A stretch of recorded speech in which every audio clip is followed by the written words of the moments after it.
السلام عليكم ورحمة الله تعالى وبركاته. الحمد لله نحمده ونستعينه ونستغفره ونؤمن به ونتوكل عليه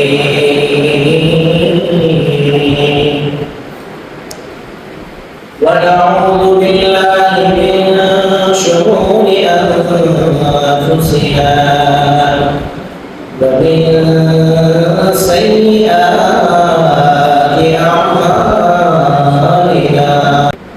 من يهده الله فلا مضل له ومن يضلل فلا هادي له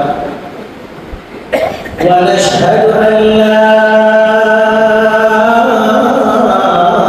إله إلا الله وحده لا شريك له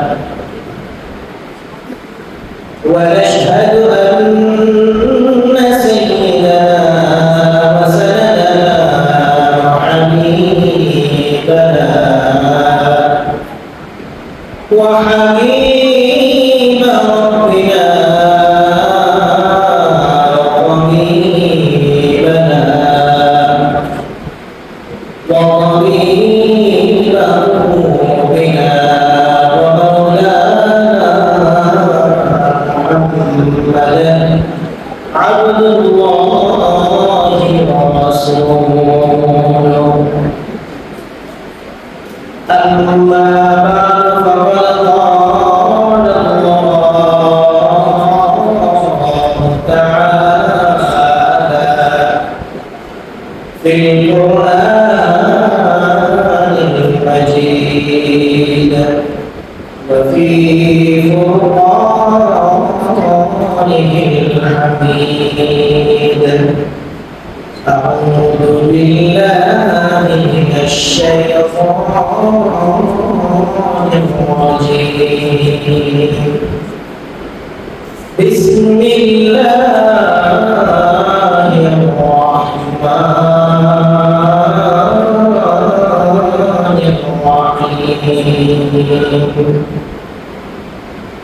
قد أفلح المؤمنون الذين هم في صلاتهم خاشعون والذين هم عن اللغو معرضون وقال تعالى في شأن حبيبه في آية أخرى إن الله وملائكته يصلون على النبي يا أيها الذين آمنوا صلوا عليه وسلموا تسليما اللهم صل على سيدنا ونبينا وشفيعنا وحبيبنا ومولانا محمد صلى الله عليه وعلى آله وأصحابه وبارك وسلم الحمد لله মহান আল্লাহ রাব্বুল আলামিনের দরবারে অসংখ্য অগণিত শুকরিয়া যে মহান রব্বুল আলামিন আপনাকে আমাকে মায়া করে অনুগ্রহ করে স্নেহ করে মমতা করে ভালোবেসে আল্লাহর ঘর মসজিদে আসা বসা জুমার নামাজের জন্য অপেক্ষমান থাকার তৌফিক দান করেছেন ওই মহান সত্তা দরবারে অন্তরের অন্তঃস্থল থেকে শুকরিয়া জ্ঞাপন করি আলহামদুলিল্লাহ। আজকে আমরা আমাদের ধারাবাহিক আলোচনার মধ্যে আজকে আমরা জানব যে প্রকৃত বিত্তবান কাকে বলে আর প্রকৃত দরিদ্র কাকে বলে?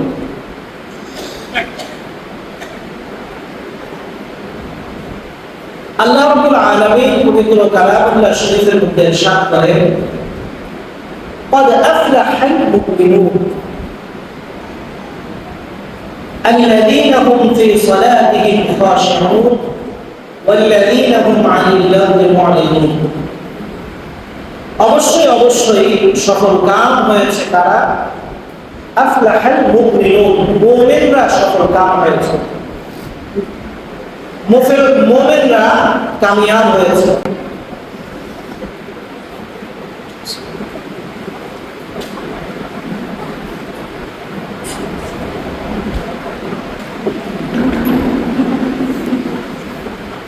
আসল সফল তারা, আসল সফল আল্লাহ রাব্বুল আলামিন বলে মুমিনরা। কেমন মুমিন? আল্লাযীনা হুম ফি সালাতিহিম খাশিউন, এমন মুমিন যেই মুমিনেরা খুশু খুজুর সাথে নামাজ আদায় করে। কিসের সাথে নামাজ আদায় করে? খুশু খুজুর। খুশু খুজুরটা কি? খুশু খুজুর হলো একাগ্র চিত্ত, মন এবং শরীর সব কিছু আল্লাহর দিকে মুখাপেক্ষী রাখা। মনের মধ্যে ব্যবসা, মনের মধ্যে জমি জমার হিসাব, শরীর নামাজ পড়তেছে কিন্তু মন করতেছে না, এমন না। ফুকাহায়ে কেরামগণ বলেন যে মনকে যদি ধরে রাখা কষ্ট হয় তাও ধরে রাখতে হবে। যদি এক মুহূর্তের জন্য তার মন নামাজের ভিতরে না থাকে তাহলে এই নামাজ হবে না। আর যদি মাঝে মধ্যে শয়তানের ওয়াসওয়াসার কারণে এদিক সেদিক চলেও যায়, অধিকাংশ সময় নামাজের মধ্যে থাকে, তাহলে কি হয়ে যাবে? নামাজ আদায় হয়ে যাবে। কিন্তু যদি পুরো নামাজের সময় সে নামাজ পড়তেছে ঠিকই, কিন্তু নামাজের সময় তার মন মস্তিষ্ক এগুলা ঘুরতেছে অন্যদিকে, ব্যবসা বাণিজ্যের দিকে, টাকা পয়সার দিকে, ধন দৌলতের দিকে, বিবি বাচ্চার দিকে, আয় উন্নতির দিকে, দুনিয়াদারির দিকে, তাহলে ফুকাহায়ে কেরাম বলে আল্লাহ রাব্বুল আলামিনের যে আয়াত আল্লাযীনা হুম ফি সালাতিহিম খাশিউন, তাহলে যাদের এমন হবে যে তারা এক মুহূর্তের জন্যও খুশু এবং খুজু অবলম্বন করলো না, তাদের নামাজ হবে না। কত কঠিন কথা! আমাদের অবস্থাটা এমন, একটা প্রচলিত একটা মজার ছলে একটা গল্প মানুষ বলে যে এক ব্যক্তি একদিন নামাজ পড়ার পরে ইমাম সাহেবকে এসে বলতেছে, হুজুর আজকে তো নামাজ 3 রাকাত হয়েছে। কেন নামাজ 3 রাকাত হলে আপনি কিভাবে বুঝলেন? তো প্রতিদিন 4 রাকাত নামাজে আমি 4টা দোকানের হিসাব শেষ করি। আজকে আমার 3টা দোকানের হিসাব শেষ হয়েছে, আরেকটা দোকানের হিসাব শেষ হয় নাই, তার মানে নামাজ আজকে 3 রাকাত হয়েছে। তাহলে তার নামাজের ভিতরে মন ছিল না, মন ছিল কোথায়? দোকানের হিসাবের দিকে। এমন নামাজ আল্লাহ তাআলার দরবারে কবুল হবে না। প্রকৃত বিত্তবানকে আল্লাহর হিসাবে, কোরআন এবং সুন্নাহর হিসাবে প্রকৃত বিত্তবান হলো ওই ব্যক্তি যে নামাজের মধ্যে খুশু খুজু অবলম্বন করে, পুঙ্খানুপুঙ্খানুভাবে 30টা রোজা, ফরজ রোজা ঠিকভাবে আদায় করে, সম্পদশালী হলে দেরি করে না, সাথে সাথে হজ ফরজ হলে সাথে সাথে সে হজ আদায় করে, যার উপরে যাকাত ওয়াজিব হয় সে দেরি করে না, যাকাত নিয়ে টালবাহানা করে না, ডাকবাম হিসাব করে না, হিসাব করে তার সম্পদ থেকে সে যাকাত আদায় করে, সেই হলো প্রকৃত মুমিন। আর সেই হলো প্রকৃত বিত্তবান। আল্লাহ হাবিব সাল্লাল্লাহু আলাইহি ওয়াসাল্লাম বলেন, যে ব্যক্তি আত্মার দিক থেকে ধনী, মনের দিক থেকে ধনী, সেই হলো প্রকৃত ধনী। যার মন ছোট সে কখনো ধনী হইতে পারে না। সে হয়তো দুনিয়ার দিক থেকে অনেক সম্পদের মালিক হবে, কিন্তু তার মন ছোট হওয়ার কারণে সে আল্লাহর কাছে কি? গরিব। আর একজন গরিব মানুষ, অল্প সম্পদ আছে, সামান্য সম্পদ, দিন আনে দিন খায়, সামান্য সম্পদ, কিন্তু যখন তার উপরে যা হক আছে ইসলামের, আল্লাহর যা হক আছে, দুনিয়ার মানুষের যা হক আছে, সে তার হক যথাযথ সময়ে আদায় করে নেয়, এমন ব্যক্তি আল্লাহ তাআলা বলেছেন বিত্তবান। তাহলে দুনিয়ার দিক থেকে বিত্তবান হলো যে পয়সা হবে, দুনিয়ার দৃষ্টিকোণ থেকে বিত্তবানকে যার অনেক টাকা আছে, আর আল্লাহর দৃষ্টিতে বিত্তবানকে যার অনেক বড় একটা মন আছে। কথা আমরা বুঝতে পারি না। একটা উদাহরণ দিই, উদাহরণ দিয়ে বুঝে আসবে ইনশাআল্লাহ। এক ব্যক্তির ব্যবসা ধ্বংস হয়ে গেছে, যে কোনো ভাবে তার ব্যবসা ধ্বংস হয়ে গেছে। ব্যবসা ধ্বংস হয়ে যাওয়ার পরে ওই জমানার সবচেয়ে বড় বুজুর্গ যিনি ছিলেন, তার কাছে উনি গেছেন। একবারে খাওয়া পড়ায় খুব অসুবিধা, বাল বাচ্চা নিয়ে থাকা, খাওয়া পড়া খুব অসুবিধা। কি করবে? মানুষের কাছে চাইতেও পারে না। এখন কি করবে? গেছে ওই যুগের সবচেয়ে বড় বুজুর্গ যিনি ছিলেন, ওনার কাছে গেছে। ওনার কাছে যাওয়ার পরে বলতেছে, হুজুর, আমার ব্যবসা অনেক জাঁকজমকপূর্ণ ব্যবসা ছিল, আমি খুব বাজার হাজার আলহামদুলিল্লাহ দিন কাটাচ্ছিলাম, কিন্তু এখন আমার ব্যবসা ধ্বংস হয়ে যাওয়ার কারণে আমি এখন পথের ফকির হয়ে গেছি।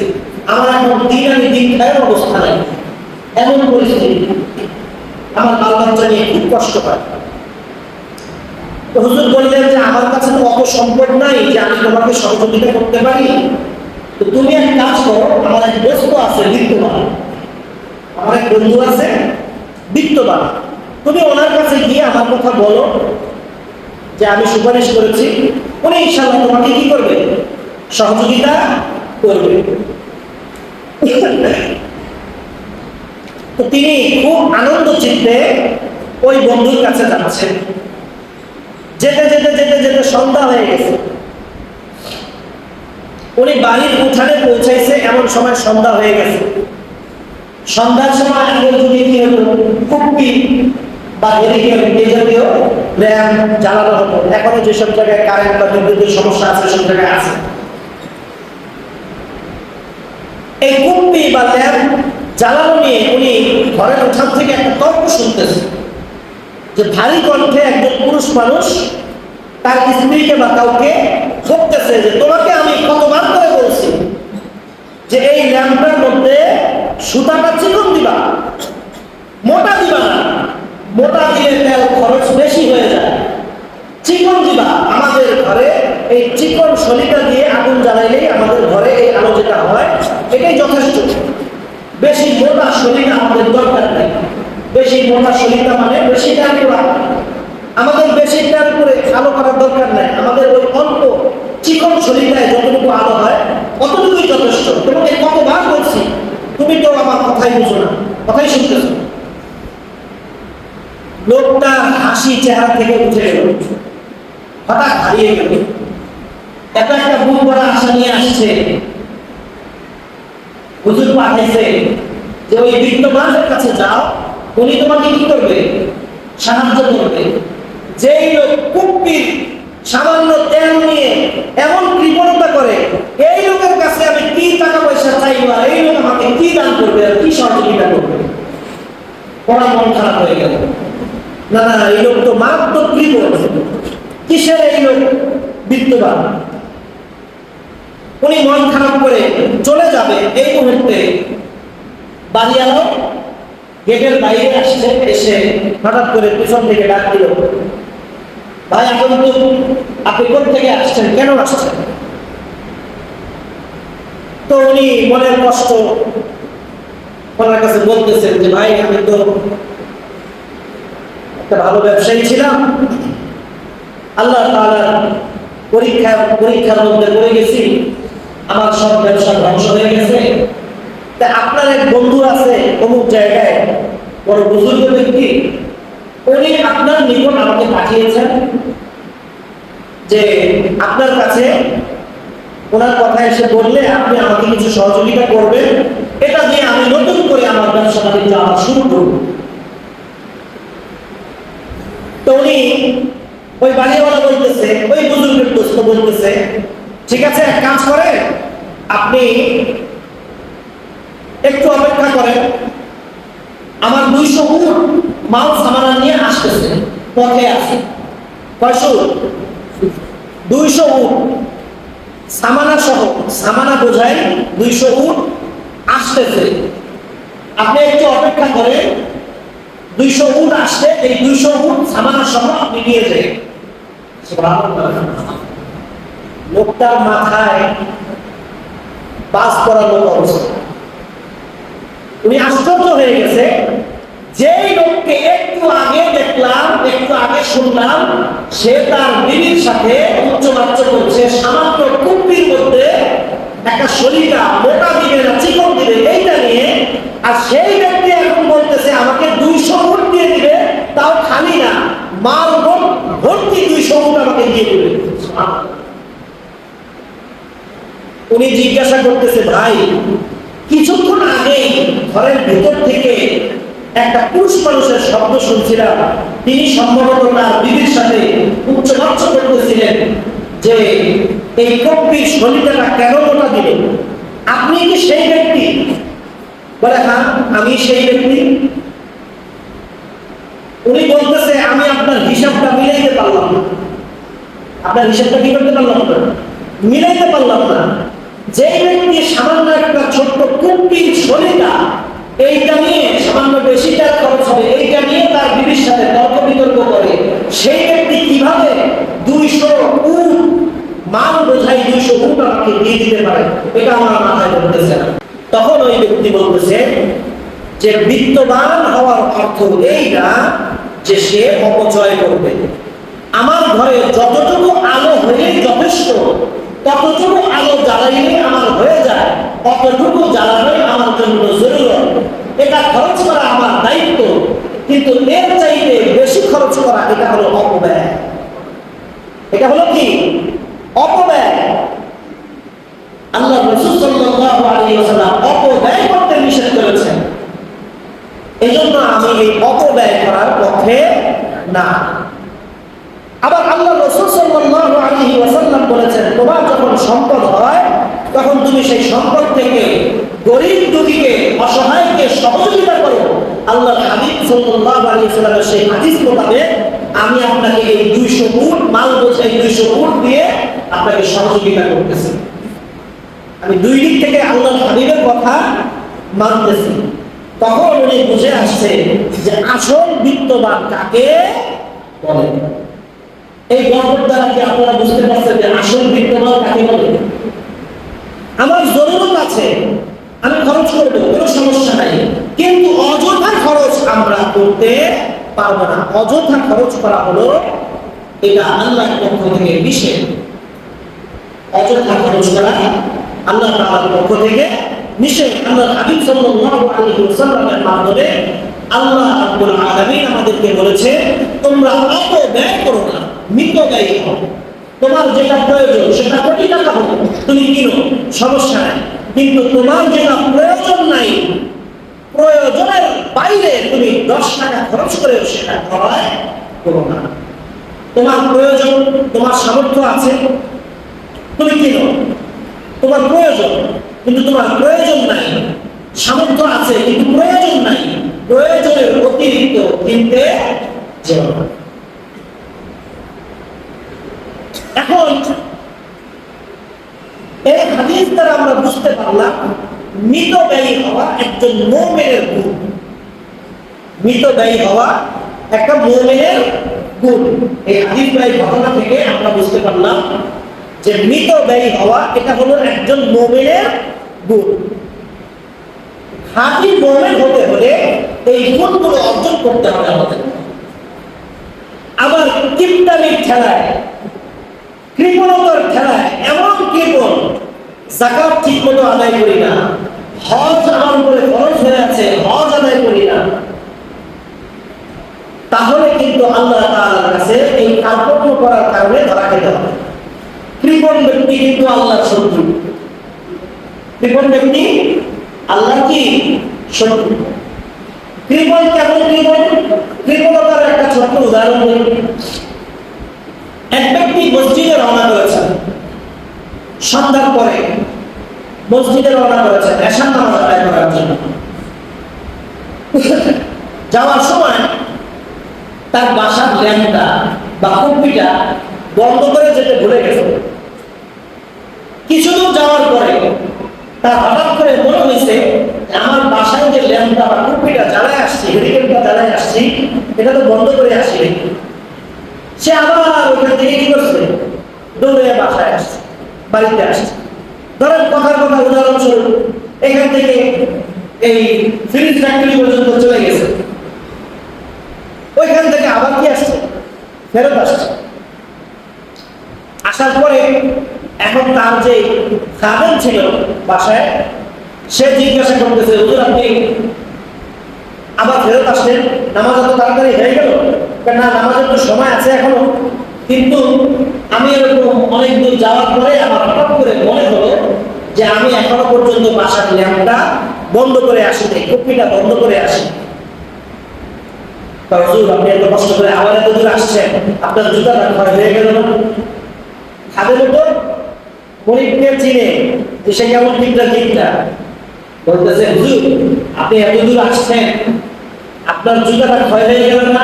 আমি তো সেই কখন সেই কপি নিয়ে গেছি, কুটি বন্ধ করে দিয়েছি আমি। এবার মালিক বলতেছে, তুমি কি আমাকে এতই বলদ মনে করছো? আমি যতটুকু জায়গা গিয়েছি ততটুকু জায়গা জুতা পরে গিয়েছি, কিন্তু যতটুকু ফেরত এসেছি জুতা বগল জামা করে নিয়ে এসেছে। জুতা হাতে নিয়ে বগলের নিচে করে কি করছে, নিয়ে আসছে, যেন জুতা ক্ষয় না হয়। এবার যাওয়ার পথে আমি অতটুকু জায়গা আবার খালি পায়ে যাব, তারপরে ওইখান থেকে জুতা পরে সামনের দিকে অগ্রসর। এই কৃপণতা করার কথা বা এই মিতব্যয়িতার কথা কি আল্লাহ নবী সাল্লাল্লাহু আলাইহি ওয়াসাল্লাম বলেছেন? এইটা হলো কৃপণ। সে যেটা দরকার না তার চাইতে অতিরিক্ত অতিরঞ্জিত কৃপণতা করছে। মিতব্যয়িতা হলো যেটা প্রয়োজন সেটা করা, যেটা প্রয়োজন কেনা সেটা কেনা, যেটা খরচ করার দরকার সেটা খরচ করা। যার উপরে যাকাত ওয়াজিব হয়, যাকাত যার উপরে আসে খরচ হয়, সাথে সাথে যাকাত আদায় করা। যার উপরে হজ খরচ হয়, হজ আদায় করা। যার সম্পদশালী, যে সম্পদশালী হয়, গরিব মিসকিন অসহায় দরিদ্র এতিম এরকম যাদের প্রয়োজন তাদেরকে সহযোগিতা করে, কিন্তু নিজে যখন খরচ করে তখন হিসাব করে খরচ করে। আমার এই জিনিসটা প্রয়োজন আছে আমি খরচ করব, আমার এই জিনিসটা প্রয়োজন নাই আমি খরচ করব না। এর নাম হলো আসল বিত্তবাদিতা। ইনি হলেন আসল বিত্তবান। আর যেই ব্যক্তির আছে কিন্তু অনর্থক খরচ করে সেও বিত্তবান নয়। অনর্থক খরচকারী ব্যক্তি আল্লাহর নিকট খুবই ঘৃণিত। অনর্থক কোনো খরচ করা ঠিক নয়, প্রয়োজন অনুপাতে খরচ করতে হবে। তাহলে আমরা বুঝতে পারলাম আল্লাযীনা হুম ফী সালাতিহিম খাশিউন। এই যে আয়াতের মধ্যে আল্লাহ রাব্বুল আলামিন বলেছেন খুশু খুজুর সাথে নামাজ আদায় করা। মুমিন কারা? যারা খুশু খুজুর সাথে নামাজ আদায় করবে। এই খুশু খুজু তাদেরই আসবে যাদের অন্তর পাক সাফ পবিত্র থাকবে। যদি অন্তরের মধ্যে গোজামিল থাকে তাহলে এই খুশু খুজু কঠিন, খুব কঠিন। নামাজের মধ্যে একাগ্রতা আনা খুব কঠিন। যদি ওই বিত্তবান আমরা হতে পারি, অন্তর থেকে ধনী হতে পারি, তাহলে আমাদের খুশু খুজু আনাটা খুব কি হয়ে যাবে, সহজ হয়ে যাবে। আর যদি আমরা ওই দুনিয়াদার ওই কৃপণের মতো হই যে জুতা ক্ষয় হয়ে যাবে এই জন্য কি করছি, জুতা বগল জামা করে আনছি, জুতা ক্ষয় হয়ে দেওয়া যাবে না, তাহলে এরকম মুমিন আল্লাহর কাছে পছন্দনীয় নয়। বরং এমন মুমিনকে আল্লাহ রাব্বুল আলামিন বলেছেন কৃপণ। এই কৃপণ সম্পর্কে এবং বিত্তবান সম্পর্কে ইনশাআল্লাহ আমার কখনো আলোচনা আসলে আরো কিছু উদাহরণ ইনশাআল্লাহ দেওয়ার চেষ্টা করব। আমাদের কি হইতে হবে? আমাদের হইতে হবে বিত্তবান। কেমন বিত্তবান? শুধু টাকা পয়সায়? অনেকগুলো টাকা পয়সা নিয়ে আমি পকেটে ঘুরি, আমার প্রাণের ভিতরে কোটি কোটি টাকা, এটার নাম বিত্তবান হওয়া? নাকি অন্তর থেকে বিত্তবান হওয়া? আমি গরিবকে সহযোগিতা করি না, আমার এই সম্পদের কি লাভ আছে? আমি সম্পদের যাকাত আদায় করি না, এই সম্পদ দিয়ে আমার কি লাভ আছে দুনিয়াতে? আজকে ঘুমাইছি, কালকে সকালে উঠবো কিনা এর কোনো গ্যারান্টি নেই। অর্ধমৃত অবস্থায় আমরা ঘুমাইতে থাকি। এই ঘুম আসলেই ভাঙবে না ভাঙবে আমরাও জানি না। ঘুমের মধ্যে হাজার হাজার লক্ষ লক্ষ মানুষ মারা যায় কি যায় না? ঘুমের মধ্যে মারা যায়। এই ঘুম আর ভাঙে না, অথচ আল্লাহ রাব্বুল আলামিন আলহামদুলিল্লাহিল্লাযী আহইয়ানা বা'দা মা আমাতানা ওয়া ইলাইহিন নুশুর। কত সুন্দর দোয়া আল্লাহ রাব্বুল সাল্লাল্লাহু আলাইহি ওয়াসাল্লাম শিখিয়েছেন। আলহামদুলিল্লাহিল্লাযী আহইয়ানা, আল্লাহর কাছে শুকরিয়া আদায় করি যিনি আমাকে জীবিত করেছেন আমাতানা, মৃত অবস্থা থেকে। আহইয়ানা বা'দা মা আমাতানা, মৃত্যুর পর আবার কি করছেন? যিনি আমাকে জীবিত করছেন। এই ঘুম হলো একটা কি? মৃত অবস্থা। যার ভাঙে সে জীবিত, যার ভাঙে না সে মৃত।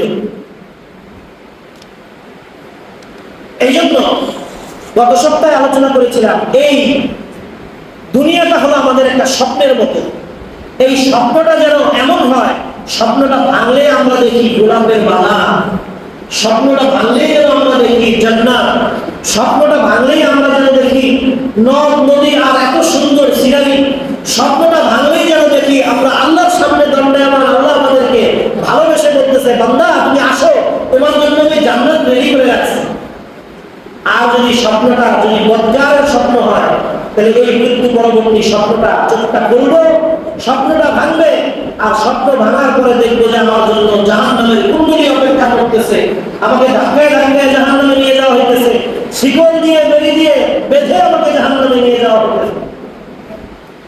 এই জন্য এই যে দুনিয়ার যে ঘুম, দুনিয়ার যে স্বপ্ন আমরা চোখে দেখতেছি, এই স্বপ্নই সবকিছু না। টাকা পয়সা ইনকাম করা নিষেধ না, উন্নতি করা নিষেধ না, দুনিয়াতে সম্পদ অর্জন করা নিষেধ না, কিন্তু সম্পদ অর্জন করার পরে সঠিক জায়গায় ব্যয় করা হলো আমাদের দায়িত্ব। আমার পরিবারের পিছনে সম্পদ ব্যয় করা আমার দায়িত্ব, আমার মা বাবার পিছনে সম্পদ ব্যয় করা আমার দায়িত্ব, গরিব অসহায়দের পিছনে সম্পদ ব্যয় করা আমার দায়িত্ব, দুনিয়ার যেখানে যে সমস্যা আছে এই সমস্যার সমাধান করার চেষ্টা করা আমার দায়িত্ব। যদি এই মন মানসিকতা আমার না থাকে, তাহলে এই দায়িত্বের ব্যত্যয় ঘটবে। আর এই জন্য আল্লাহ তাআলার কাছে আপনাকে আমাকে কি করতে হবে? জবাব দিতে হবে। যে তোমার দুয়ারে একটা গরিব মানুষ গেছিল, তুমি তাকে সহযোগিতা করো না, আজকে তুমি আমার দুয়ারে আসছো, আমি তোমার কাছে কোনো কি না, আমি তোমার দায়িত্ব নিব না, তুমি আমার কাছ থেকে শোনো। আর ওই সামান্য সামান্য সহযোগিতা আমরা করেছি, ওই সামান্য সামান্য 10 টাকা 5 টাকা দিয়ে সহযোগিতা করেছি, এটা কিয়ামতের দিন দেখা যাবে বিশাল এক নেকের স্তূপ। সেই স্তূপ দেখায় আল্লাহ বলবেন যে নাও এই গাছটি তোমার, এই গাছটিকে আল্লাহর মধ্যে দিয়া তুমি কি চলে যাও? জান্নাতে চলে যাও। ইমানদারের সামান্য সামান্য নেক কাজ আল্লাহ তাআলা অনেক ওজন করে দিবেন। এই দাড়িপাল্লাটা দুনিয়ার দাড়িপাল্লার মতো হবে এরকম শর্ত না, একমাত্র আল্লাহই জানে এই দাড়িপাল্লাটার সিনারি কেমন হবে। এটা কি মাপার মেশিন যেরকম রড মাপে এরকম হবে, নাকি এই বাটখারা দিয়ে মাপে এরকম হবে, নাকি এই যে আজকাল আধুনিক বের হয়েছে এই ব্যাটারি চালিত উপরে রাখলে নাম্বার উঠে এরকম হবে, নাকি আলোর গতি মাপার যে মেশিন এগুলো মাপে এরকম হবে? এটা একমাত্র আল্লাহ রাব্বুল আলামিন ভালো জানে। তবে মিজানের পাল্লা যে হবে এই ব্যাপারে কোনো কি নাই, সন্দেহ নাই। এটা কেমন হবে, এটার আকার আকৃতি কেমন হবে, একমাত্র আল্লাহ রাব্বুল আলামিন ভালো জানেন। এই জন্যই আল্লাহ নবী সাল্লাল্লাহু আলাইহি ওয়াসাল্লাম বলেন ইন্নামাল আ'মালু বিন্নিয়াত, সকল কাজ তার নিয়তের উপরে নির্ভর করে। সকল কাজ কিসের উপরে নির্ভর করবে? নিয়তের উপরে নির্ভর করবে। আপনি দান করেছেন আর এলাকার মানুষকে বলে বলে বেড়াইতেছেন, আরে বলেন কি আমি অনেক টাকা দান করি, আমি ওই জায়গায় দান করি, ওই জায়গায় দান করি, আমি তো এইবার 2 লাখ টাকা জাকাত দিছি, 5 লাখ টাকা জাকাত দিছি। এই জাকাতের জন্য আল্লাহ মুখাপেক্ষী না, আপনি আমি মুখাপেক্ষী। আমরা জাকাত আদায় করলে আমার সম্পদ পবিত্র হবে, আল্লাহ খুশি হবে। আর আপনি আমি যদি আদায় না করি, আল্লাহর কোনো ক্ষতি নেই, আপনার আমারই ক্ষতি। এজন্য রমজান মাস চলে গেছে, আমরা অনেকেই রমজান মাসে সঠিকভাবে জাকাত আদায় করতে পারিনি। সম্পদের জাকাত আদায় করলে বাহ্যিক দৃষ্টিতে দেখা যায় যে কিছু টাকা কমে গেল, কিন্তু এই সম্পদটা পবিত্র হয় এবং এই সম্পদের মধ্যে আল্লাহ তাআলা বরকত দেন, এবং এই বরকতের কারণে ওই সম্পদ দিয়ে অনেক কাজ সে করতে পারে। আর যে সম্পদে জাকাত দেওয়া হয় না, যে সম্পদ থেকে আল্লাহর রাস্তায় ব্যয় করা হয় না, ওই সম্পদের মধ্যে আল্লাহ তাআলা এমন এক কেরামা লাগাই দেয়, ওইখান থেকে আর বের হয়ে এসে বেরোতে পারে না, আর বের হতে পারে না। এজন্য আল্লাহর কাছে সবসময় দোয়া করতে থাকা, যেন হালাল রুজির ব্যবস্থা আল্লাহ তাআলা আমাদেরকে সুন্দরভাবে করেন, এটা একটা বড় দোয়া। আল্লাহ হাবিব সাল্লাল্লাহু আলাইহি ওয়াসাল্লাম দোয়া শিখিয়েছেন, আল্লাহুম্মা কফিনি বিহালালিকা আন হারামিকা ওয়া আগনি বিফদলিকা আম্মান সিওয়া। আল্লাহ হালাল রুজির ব্যবস্থা করেন, হারাম থেকে আমাদেরকে কি রাখেন, পরহেজ রাখেন। আল্লাহ হাবিব এই দোয়া করেন। এই জন্য হালাল রিজিক, হালাল সম্পদ যেন আল্লাহ তাআলা আমাদেরকে দান করেন, এবং ওই সম্পদ থেকে আমরা যেন আমাদের হক আদায় করতে পারি। হজ আদায় করার দরকার হজ আদায় করি, যাকাত আদায় করার দরকার যাকাত আদায় করব, গরিব মিসকিনকে সহযোগিতা করার দরকার সহযোগিতা করব। এই কাজগুলো যা আল্লাহ হুকুম করছেন, আল্লাহ হাবিব সাল্লাল্লাহু আলাইহি ওয়াসাল্লাম বলে গেছেন, এগুলো যেন আমরা পালন করতে পারি, এমন সম্পদশালী আল্লাহ আমাদেরকে বানায় দিন। আমিন। ওয়া আখিরু দাওয়ানা আলহামদুলিল্লাহি রাব্বিল আলামিন। والسلام عليكم ورحمة الله وبركاته.